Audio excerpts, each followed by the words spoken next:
Hi, Sheila Keogh, Computer Science in Northumbria University. I'm going to introduce our first speaker, who's Professor Sugata Mitra, who's going to come to the stand, and he is a pioneer in the SOUL, self-organising learning environments, which is a phenomenal approach and technique to encouraging learning at all ages, because I use it myself in the university, and also famous for his hole-in-the-wall exercise, which I'm sure he's going to mention during his talk, so I'll not say any more. So if I can welcome you to the stand, Professor Mitra.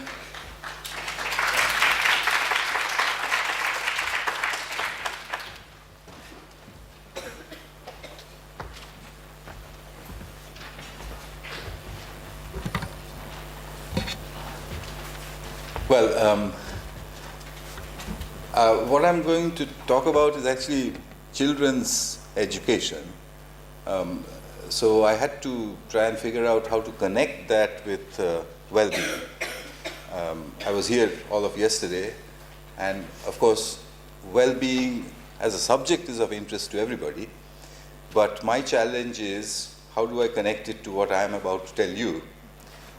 Well, I did finally manage to make a connection, but you may or may not agree with that. Would you agree that school, if you throw your mind back to your school days, to a particularly difficult chemistry lecture, would you agree that your state of well-being was possibly at its lowest?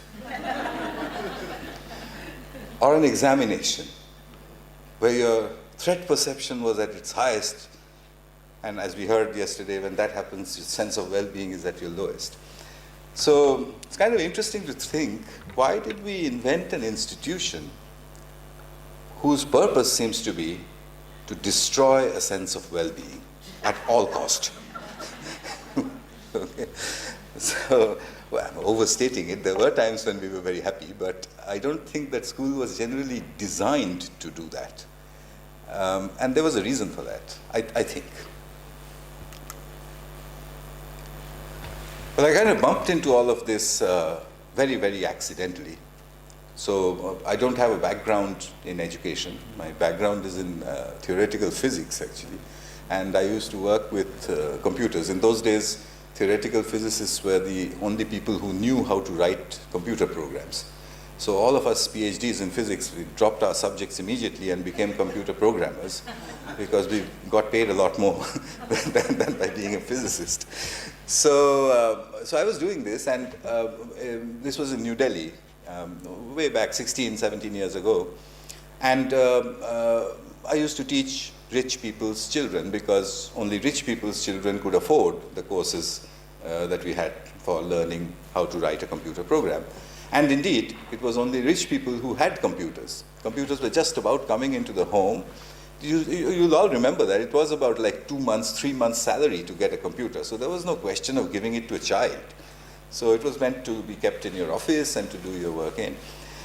So at that time, in Delhi, outside my office, there was a large sprawling urban slum. And I used to think to myself that, is it possible that I'm missing a large number of really good, talented programmers inside that slum who are fooling around with nothing? And why would that be? Well, computers are expensive, but even more importantly, no teacher wants to go there. I mean, you could have an exception or two, but in general, if you think about our world, the places where we need good teachers the most are the places where good teachers either cannot or do not wish to go. It's sad, but teachers are human beings. We want our creature comforts, we need our safety, and so on and so forth. So I'm not going to blame teachers. I'm just saying that there's something wrong with the system because good teachers are not available where they're needed the most. And that causes a rift in society. Because if the good teachers are available to the children who can afford them, or who live in the environments where the teachers will go, then we only accentuate the problem that we are trying to solve, which is how do you level the playing field? Anyhow, so I hadn't thought of all of that in my office in Delhi. what I thought of was that what would these kids do if I gave them a computer? I mean, and people said, well, nothing, because, who's going to teach them how to use it? And anyway, they've never seen a computer, and besides, it all runs in English. They don't know any English. So I did this experiment just out of curiosity. I took a computer, I put it into the wall, because there was no other place in the slum to put it, and stuck it up at about 3 feet off the ground and left it there running the English internet. And the rest of its history, the media called it the hole in the wall, because within 8 hours we found the children surfing. And within a week, they were downloading and installing games. From one of the popular websites was Disney.com. And I still remember a hilarious conversation. I said, what do you like about this place, this page that you go to all the time? And they said, there's a rat in it that's very funny. And I said, a rat? It turned out to be Mickey Mouse. So it was a fantastic few years of looking at these children and what they're doing. But anyway, what was the lesson? Groups of children using the internet can learn anything by themselves. I'm jumping several years of experiments. The first bit was that they taught themselves how to use a computer. Then people said, well, so what? They just, trial and error. They're just poking at the mouse, clicking here, clicking there. After a couple of months, they find a search engine. There was no Google at that time. I think they found Alta Vista. And they started typing their homework into it. And the teachers said, my God, their English has changed completely, and they're saying things which I can't understand. I said, like what? I said, is there something called the Harvard Business Review? It's in the slums of Delhi. So I thought, my God, what have I done? I mean, this is not education. But I missed something really vital, and it was so stupid of me to have missed it. Yes, they were copying off the screen, but how did they know what to copy? I just missed that completely for 10 years. Until I realized that they knew what they were copying. But how could they know? They don't know the language. I couldn't get an answer to that. And I went on experiment after experiment trying to figure that out, giving them really hard things to do. Telling Tamil-speaking children in South India, can you tell me how DNA replicates? And they would say, what's DNA? And I would say, deoxyribonucleic acid. And they would say, how do you spell that? I say, I don't know. And the rest it's published actually. 3 months later, on a standardized government test on biochemistry and genetics, these children were scoring 30 out of 100. I don't know how. Then I found something else. When they get 30 out of 100, obviously 30 out of 100 is a feat, but it's not such a great big deal. Need to get them some more. So what do? I can't get a teacher. I will not get a teacher, because remember the problem that I have to find a solution that's teacher free. But I can't find a friend. So I went around the villages, and you find that there are elderly people in a village who are perfectly willing to deal with children, except that they don't know anything about genetics or the replicability of DNA. So I took actually a young girl there who was their friend and said, can you teach them more biochemistry? And she said, no, I don't know what that is. So we invented a method called the method of the grandmother, where you say to them, wow, that's fantastic, what on earth is that? So the child says, oh, that's called DNA. And they say, oh, so how did you figure that out? Oh, that's simple. When I was your age, I couldn't have done anything like that. I was really stupid. Well, you haven't seen anything yet, says the child, and goes to the next step. The grandmother, unlike the parents or the teacher, uses admiration as a pedagogical method. And the children go up the learning spiral just to show off to her and to prove to her or him how foolish they are. And so we've all seen that with our own grandparents and our own grandchildren. So I decided that why can't I institutionalize that? Well, where will I get the grandmas from? Well, I put out an appeal in the Guardian newspaper saying, if you are a British grandmother, if you have access to the internet and a web camera, can you give me 1 hour of your time every week for free? In 2 weeks, I got 200. Today we have 600. I know more British grandmothers than anybody in this room. So they form what we call the granny cloud. The granny cloud, I can use the granny cloud to beam in. I mean, grandmother is just a kind of a metaphor. There are young men, young women, people who are interested in children. I can beam them in to where good teachers cannot go. Not to teach, but to converse. So you don't need to know the subject. You just use the grandmother method. So that was the granny cloud. It was set up in 2009. And what we showed, again, all this is published, the presence of a friendly mediator can improve self-organized learning. We heard a bit about, that a self-organizing system can actually be guided. Or you can, well, not guided, you can kind of nudge it along in a certain direction, if you see what I mean. So then, something interesting happened. In 2006, I came to England. And it was a new country, and I came here on a very interesting project. But I thought that the problems I was looking at in Delhi are non-existent over here. The schools have lots of computers, all the facilities and so on. It turned out to be not true. After a few months here, the school teachers from Gateshead approached me, several of them, and said, "Why don't you come to our school? We've got a few problems." So I said, What kind of problems? They said, "It's not about computers. It's about why aren't the children engaged? Why don't they look a little happier than they do? What's wrong?" So I said, "I don't know. I'm not an educator. But I know that at the hole in the wall, the children look very happy. So why don't we do that here in Gateshead?" And of course, you cannot do the hole in the wall in England. All you'll get are frozen children. so I had a challenge. What I did was, here in Gateshead, I turned the hole in the wall inside out. It's very simple. You take a classroom, empty out the furniture, put in about 4 computers with big screens, let in 20 children, and ask them something funny and interesting. I mean, for example, you could ask them, why is it that hair grows? I mean, have you ever heard of a gorilla who needs a haircut, or a lion who needs a mane cut? Why is it that hair on the human head just keeps growing? They'll engage with a thing like that, 9, 10-year-olds, and they'll tell you. And the answers will be really deep, because the question might sound silly. The answer is very deep.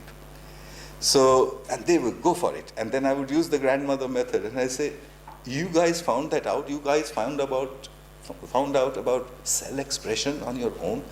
And they said, "Yeah, it's quite simple. We'll do a little bit more." So I drove them on and on and on.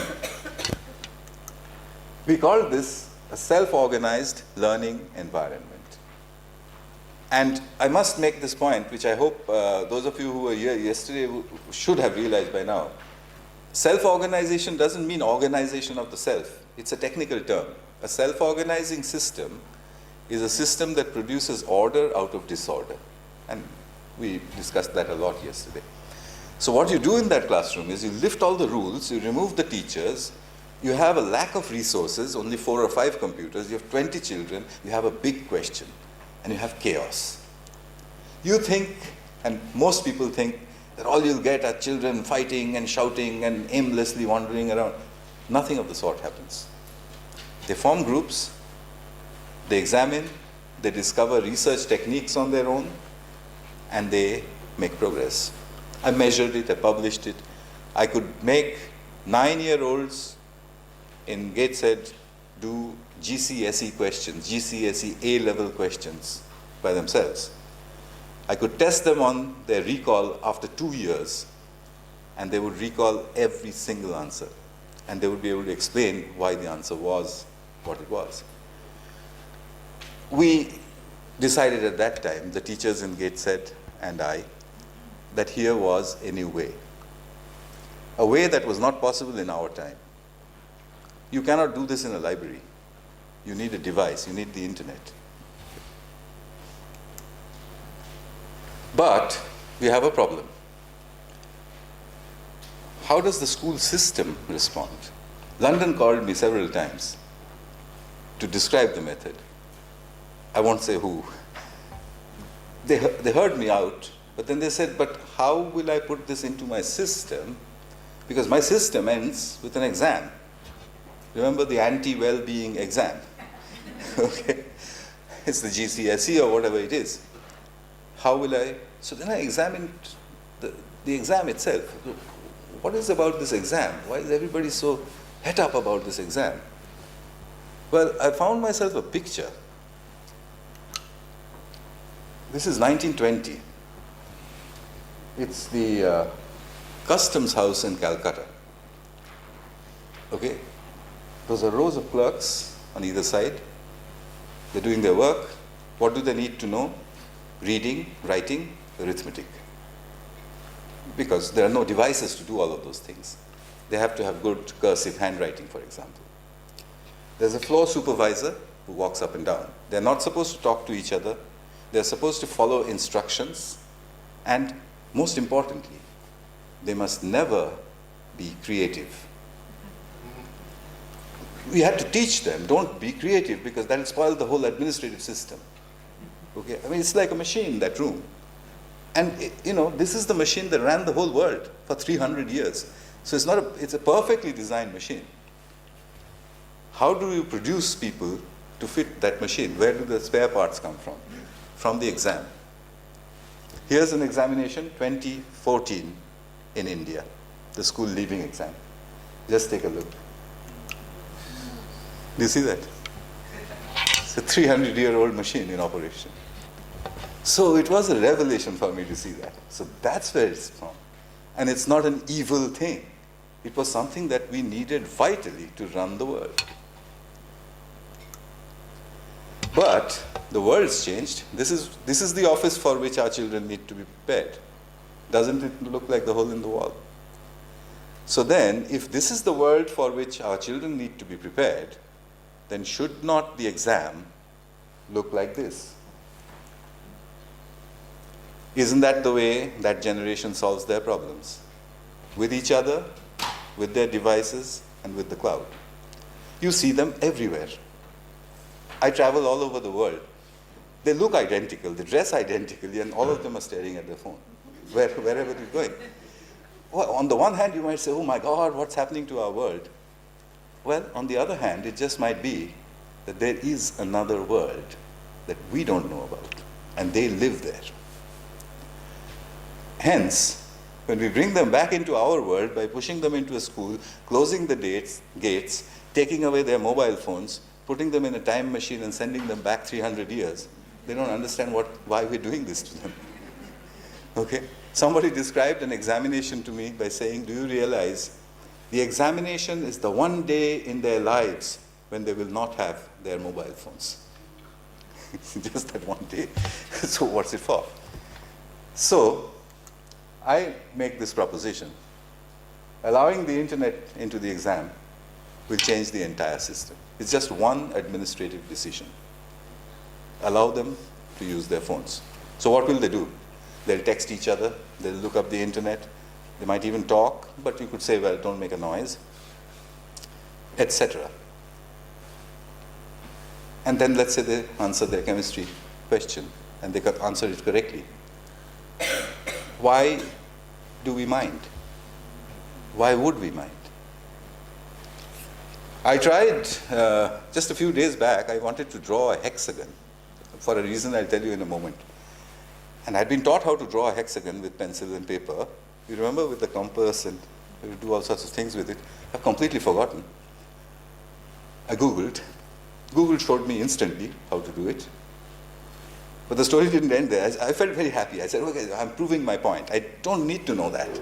I can know it at the point in time when I need to know it. But the story didn't end there because I came back to the drawing board, to the program I was using to draw. And I said, now I'm going to use Google's method of drawing a circle and then cutting arcs on it and joining it to make the hexagon. until I looked at the menu and it said, draw a polygon. Okay, that was the end of the story. So, a different world. I don't think we'll do any harm by doing this. And there are subjects, like her subject, where you have no choice. All of you here use mobile phones, I'm sure, and many would use tablet phones. You spend £500 on buying the Android KitKat or Jelly Bean system with the 1.38 gigahertz processor, with that much of memory, with the organic LED high-resolution display. Do you understand a single word of these specifications? But you spend your £500 for what? Why didn't they teach that in school? Because it's not possible. You can only learn that from the internet because it changes every day. So anyway, I got a prize, and I'm running out of time. I got a prize a couple of years ago from TED. And I decided to do an experiment, a global experiment with it, bringing, remember, the three components: the hole in the wall, which is self-organizing systems; the soul, self-organized learning environments purposefully created inside schools; and the granny cloud. And bring them all together into a single facility to see, is that what school should look like? We call it the school in the cloud. TED commissioned a film on it, so there's just a quick look at that. This is the trailer, actually.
So I'm in the middle of that. This is 1.5 years gone and another 1.5 years left. It's a 3-year project. I'm out of money, as usual, but I think we can survive. The data has come pouring in, and the data is very, very interesting. It doesn't say, at the moment, it doesn't say, and this is the first place I'm saying it, it doesn't say that we don't need schools. It says that you need the school infrastructure to house the school in the cloud. But the rest of the surrounding infrastructure needs to change. My university wants me to also apply this to the university itself. So what does it mean to the future of universities? I'll try. Here's Killingworth. What it looks like is a first-class lounge in an airport or something like that. Big screens. On the side, that screen you see, that's a Microsoft Xbox. And the teachers, my in Killingworth, said, Sugata, this is a bit too much. I mean, what do you think those kids are going to do? They're going to be playing on that Xbox all the time. So I said, well, in that case, could we safely say that you are not as interesting as the Xbox? So, could you make yourselves, please, as interesting as the Xbox? My friend Amy Dickinson took on the challenge. Here's what happened. There you see one of them on the Xbox, but they're the others on the job, all of them, with Amy standing there biting her nails. So, but she did it. She made herself more interesting than the Xbox. This is Kalkaji in New Delhi, government girls' school, where I have this video, I don't have the time to play it, of this girl who's stumbling and spelling the words out and not at all. And then about 6 months with her granny, 6 months later, I've got this video of her, she stands straight now, and she said, poor people often don't get justice. I want to be a lawyer, and I'll get them justice. This is Newton Aycliffe in County Durham, where Katie Milne, who was there, she's the in charge of that. She's been doing marvelous work in there, including a session with 6-year-olds, where, you know, we give them this instruction. I'm not going to be in that room. You can't talk to me. I can't talk to you. You're on your own, boys. Go ahead. That sort of thing. In one of her cases, the 6-year-olds, give them all this instruction. After a while, one of them comes up with a piece of paper which sticks behind the glass.